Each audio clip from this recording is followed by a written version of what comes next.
So hi and welcome to another video, and today finally we're going to take a look at the glorious Modelo mouse here.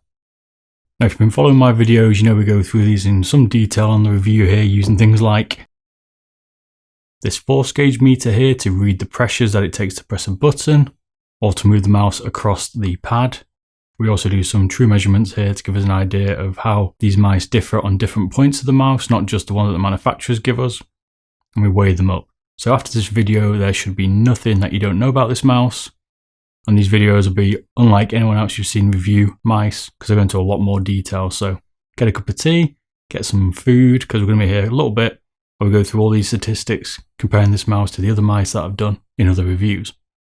Now, I wasn't one of the first people to get this mouse, so I've had some time to read some comments online and kind of get an idea of what people are thinking of this mouse. But two of the things that stand out, I think people might want addressed here before they buy this mouse, is whether you get any wobbly buttons and whether the sides press in and activate these side buttons without actually pressing the button.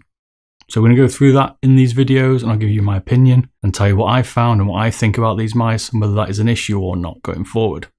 Another thing is I'm going to be giving away one of these glorious Modelo mice, so stay tuned and I will tell you how to do that going forward. If you're not familiar, I've got a website which is beardedbob.com, where I have all these comparison charts, all the comparison statistics, and everything that I review is put on there. It's worth taking a look. And I've also recently added a voting system to allow you to vote on which videos you want me to do going forward, to help me prioritize the videos that you want to see. So if you haven't already seen them, I've already done some videos on these mice as well. One is a teardown video where I take the mouse to pieces completely to show you how to repair any problems you've got or what's actually inside it. On top of that, I've done a weight reduction mod, which this mouse has had done to it, where I take out some of the components to give it an even lighter weight, if that's what you prefer. And I'll put all the links to everything, buying these, all the videos in the description below. So the price here, well, the matte versions come in at $49.99 US dollars or $49.99 UK pounds. And the gloss version, which is slightly different for the coating, comes in at $59.99 and 59 UK pounds. Now I did reach out to Glorious when this mouse was out, and my pre-orders hadn't arrived, whether they could send me some mice, because I know people were interested in this, and they did send me two of these mice, which was good of them. They sent me the matte one and the gloss black, but they also sent me with some mouse pads, and if you know, I've been doing these videos as well, testing out the frictions. So they sent me a Helios, the GWXL, and the Glorious Stealth that I'm going to run some independent tests, and as you know, I'm going to be doing the Helios versus the AMP 500 very shortly. Should be out in the next week or two. So as you know in my videos, people send me out quite a few products, and that doesn't make me rate them any differently, and I always test them in the same ways that I've done going forward, and I'll do this exactly the same for all the glorious stuff that I've been sent. So the price bracket this mouse sits in is around the Zowie range. It's also around the Dream Machine mice. It's certainly priced at a decent, reachable price. It's not something like the G Pro Wireless, which is like 120 UK pounds, 120 US dollars. And it's still cheaper than the Final Mouse, which is probably one of its rivals, which is priced around 80 UK pounds or $80 if you can get hold of one. So let's start with the design and the shape. So this mouse follows a traditional shape. It's very close to the Zowie FK2 that a lot of people have said it looks like. And just comparisons here on the shape if you've not seen it, to give you an idea of where it kind of sits within the market. It's a 6-button combination mouse here with 2 on the left-hand side. It's predominantly a right-handed player's mouse, but I'd say you could use it left-handed. To me, it's almost an ambidextrous shape. I don't see why you couldn't do that if the right-hand side buttons didn't annoy you as a left-handed player. It has lots of hexagon cutouts on the base and on the top of the buttons to take out some of the weight in the shell. It has RGB lighting down both sides and on the scroll wheel, which you can turn off in the software, but we'll show that a little bit later on. It comes in 2 finishes. It comes in the gloss version that you can see here in the black, and a matte version that you can see here on the white and black matte ones. The gloss ones do show fingerprints and the matte ones do not. My preference personally on these coatings is the matte, but they're both quite good anyway. They're not very slippy, the gloss version or the matte version. It comes in 2 colours. It comes in black and white. It's got skates in each corner here. They're very similar to the Final Mouse ones. They're slightly smaller, and we'll go through some friction tests here so we can compare that going forward on stock feet. And it has a glorious beard logo in the back left side here, which looks pretty cool. So how does this mouse fit in my hand? Well, this is a great shape. I'm a fan of the FK2 shape as well as many people, and this shape is very similar and fit my hand perfectly. I've got an 18cm by 9cm hand with a 5cm thumb, and you can see here that this mouse just fits into my hand very well. So the overall build quality, and this is probably where there's some controversy on the internet at the moment with the Glorious mouse. So I'm going to go into a bit more detail here than I normally would on some mice, just to answer some of the questions or concerns people have been having. So overall, I am impressed with the quality of this mouse here from Glorious, especially given this is their first mouse to the market. This is certainly a triumph here, given how much competition is out there and what they've managed to do with this mouse. But a few people have noticed some potential problems here, so let's take a look. The first one is the ability to be able to activate the rear side button here without actually pressing it. And yes, this does happen if you do it, but for me, I don't think this is a problem. You're saying WTF, Bob? So let me explain why I think that is. So as you can see in the video, I can activate the rear button without pressing the rear button itself by just pushing the shell. Now, each mouse I've tested here, and I've got 4 of them, each one is slightly different. Some require a lot of force, some require moderate force, and none of them require a light amount of force to trigger. The reason why I don't think this is an issue is because the amount of force you need to apply, if you had your hand with that amount of force between your thumb and your finger, or your thumb and your ring finger, you would give yourself RSI. So yes, it does do what people are saying where it does press the button, but for me it requires so much force, even on the moderate ones, that you're pretty much going to give yourself RSI. Now, I'm sure you could go for an RMA here, but for me, this is kind of the price you pay when you are going with lightweight mice, although granted, things like the Final mouse don't have this issue, or any of the other ones that we've tested. So let's move on to the button wiggle. A lot of people are saying that the buttons wiggle around here on the front, and all of these that I've tested have some play in them, but then I've tested this against other known brand mice here that you can see, and they all have wiggle. So let's be honest here, I don't think this is a problem. Yes, there is movement, but so is every mouse that we've tested here. In fact, some of them will probably have more wiggle. So for me, I don't think this is a build issue on the Model O here. So other than that, there is no squeaks, no rattles. This mouse is built very well, and I don't see any issues with it really whatsoever. So Brian P over at Bad Sea Tech gave me a mention and a shout out on one of his videos recently. Is Logitech G502. If you aren't aware, he's trying to go check it out because he's dropping some quality content at the minute on some products that I think you'll be interested in if you like my channel as well. So the sensor in this is the PMW3360, and we've tested this quite a lot recently on mice. I'm going to go through the same tests here as we have done before. I think the 3360 is my personal favourite sensor at the moment on the PMW. Maybe the only one beating that is maybe the Logitech Hero in the G Pro Wireless. This one has a maximum DPI of 12K. Glorious, via the DPI button on the top, have set 4 presets out the box here, but you can alter these in the software. The defaults are 400, 800, 1600 and 3200. It has a polling rate from 125 up to 1000, and it comes with a default lift-off distance of around 2mm that you can alter to 3mm in the software itself. I've left it here on 2mm for these tests. So doing the drawing test here, I couldn't see anything wrong with this. 3360, it performs as all the rest have. It even wanders off on high-speed lift-off and press down, which all of them have done. This is no different in this Model O here. And on the slam test itself, it also performed perfectly well and didn't spin out whatsoever. So again, 3360 is well implemented here.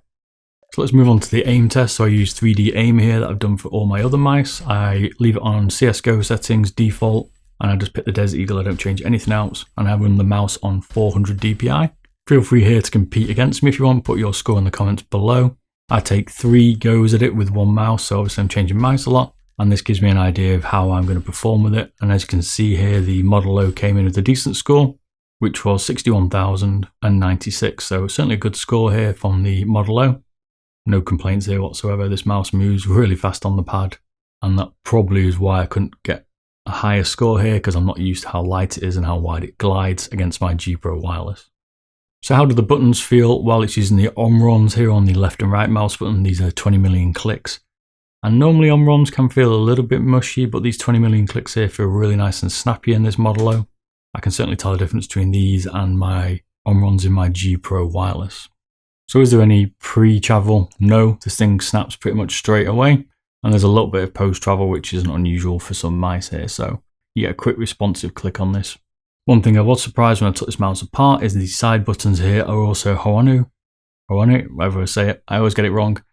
Hoanu buttons, and that is something different, as well as the scroll button here that also has the same Hoanu switch. So this has got either Omrons or Hoanu switches, which is impressive for the side buttons and given the price of this mouse.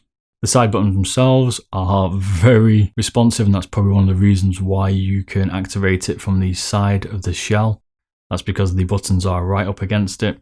So there might be some tricks you can get around here to try and loosen them off a little bit so the shell doesn't activate it, but as I've said, that to me isn't really an issue anyway.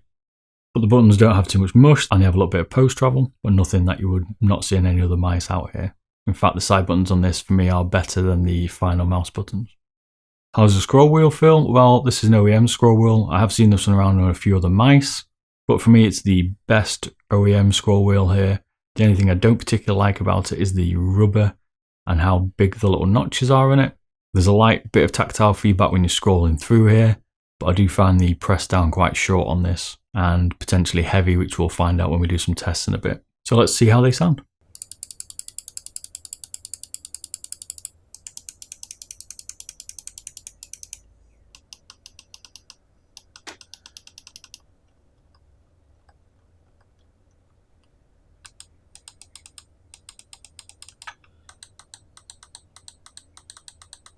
So as you know, we like to see about the latency here, and I tested this using the human benchmark, which does have some human dependency here, so I can create some latency as well as I can do on all these latency tests. And this button came in with a reasonable 176 milliseconds, average like pretty much all the mice out there at the moment on the market. I also did a second test using the Blood software here, which independently does the left and the right mouse button, and the average of these came in at the left 175 millisecond response and the right 166 milliseconds. So again, pretty normal to what we're seeing here, as you can see in the charts. So moving on to the next test here, where we test the pressure on the mouse buttons. So we take 3 readings of each button and then we relay the average down, which is what I'm going to show you here and tell you. I'm not going to take each reading because it can take quite a bit.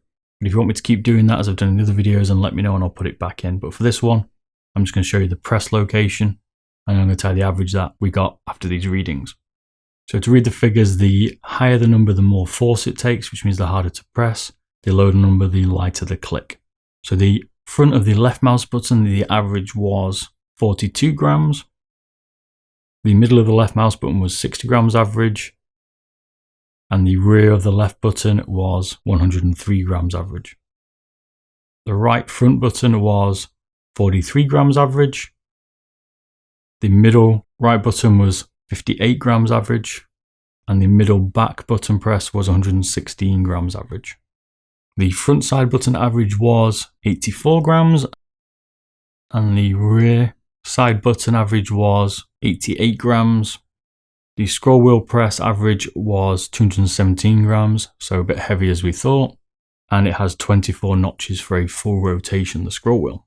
So if you want to see these readings and these charts comparing against other mice, check out my beardedbob.com website. All this information's there, and you can take a good look and just go through it all and work out which mouse is best for you and which one, whether you like a stiff click or a lighter click, you can pick that right mouse button using those charts to compare. So the weight here of these glorious mice, well, they say the gloss one comes in at 68 grams, which they put in the box here. I weighed it in and it came in at 70 grams, which probably isn't too far off because give or take a gram in scale difference and maybe a bit of cable, probably about right. If you had all the cable on there, the mouse comes in at 106 grams. Weighing the matte version here, they say it comes in at 67 grams, the matte version, as they say on the box here as well. And the matte versions I weighed came in at 68 grams, so again, very close, no issues there whatsoever. As I've said, if you want to understand how to get even more weight out of this, I've reduced it by 13 grams. I'll put a link to the video in the description here for you to take a look and see how to do that quite easily. So the skates on this glorious, well, they call them G-Skates Premium Mouse Feet, and it seems to be their own mouse feet. And one good thing here is if you wear these feet out or you damage them, you can buy another set on Glorious's website, which is great to see because I'm still looking for a pair of stock feet for my G Pro wireless. And even though I've spoken to Logitech, they just don't respond, and I can't get any stock feet for it anymore, so now I have to go for aftermarket only. But good to see Glorious Mouse here are giving you the ability to buy the feet again for the mouse that you've already got.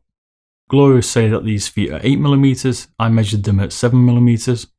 One of the things we're going to do now is run these across the G640 mousepad. That's my baseline mousepad at the moment. If you haven't seen them already, I use an FK2 with stock feet. And I've been using that to get the friction test across all pads to give us a baseline so we can compare all mice on all pads using stock feet and give us a kind of idea of how fast they are or how slow they are, which generally is more control, or to understand which mice work for you speed-wise. So if you're not sure of the measurements here, NSW means normal sideways, which means the pad's in a standard rotation. Normal FW means the mouse is going to travel in a forward direction across the pad in a normal position. RSW means the pad has been rotated and the mouse is going to travel sideways across it. And RFW means the pad is rotated and the mouse will travel forwards across it. This will give you an idea of different frictions across the pad with different weaves or different feet catching if the mouse is thinner or perhaps has a different edge on that way that mouse is rotated. So the lower the number here, the faster the mouse is, the less force it needs. The higher the number, the more it digs into the pad or has more friction. And normally the more control you have potentially as well. So as I've done with the mouse forces here, I'm going to show you the average only here, even though I took 3 tests across this pad. If you want me to, again, show all these forces, I'll put them in my website anyway. But if you want me to show these in the video, then I will do going forward as well. But the average for NSW was 18. The NFW average was 26. The RSW average was 21. And the RFW was 23. Now, if you wonder which ones here you would have if your mat's in a normal rotation, it would be an NFW and a RSW, and that's what the average reading is on these charts. That's how your pad would work with your mouse. A little bit confusing, but hopefully that makes some sense. So as I said, I'm giving away one of these mice. So what you have to do is you have to be subscribed to my channel. I'll put all the detail in the description, and you have to comment in this video which one you want. So you tell me whether you want the gloss one, whether you want the white or black version, whether you want the Beardedbob modified lightweight version. I'll send that to you if you want, and I'll send it anywhere in the world. This is an open international giveaway. And then once whoever wins, it'll be around the end of June, I will then give away this mouse and send it to you in the post. So let's get into the size of the mouse. Well, the length of this comes in at 126.8 millimeters. The rear width is 66.8 millimeters. Middle top width is 60.2 millimeters. The bottom middle width is 54.9 millimeters. The width at the front is 61.4 millimeters. The height at the rear is 31.6 millimeters. The height in the middle where the bump is 37.5 millimeters. And the height at the front is 21.1 millimeters. The button width left and right are both 21.7 millimeters. As we said, ambidextrous shape here, it's got the same size buttons as well. The scroll wheel thickness is 7.9 millimeters. Nothing large here like the final mouse, which has a large scroll wheel really. And the length of the scroll wheel is around 24.9 millimeters. So let's move on to the cable here. Well, this cable is 2 millimeters thick. It's the shoelace design that we've seen across the DM1 FPS, as well as the final mouse here.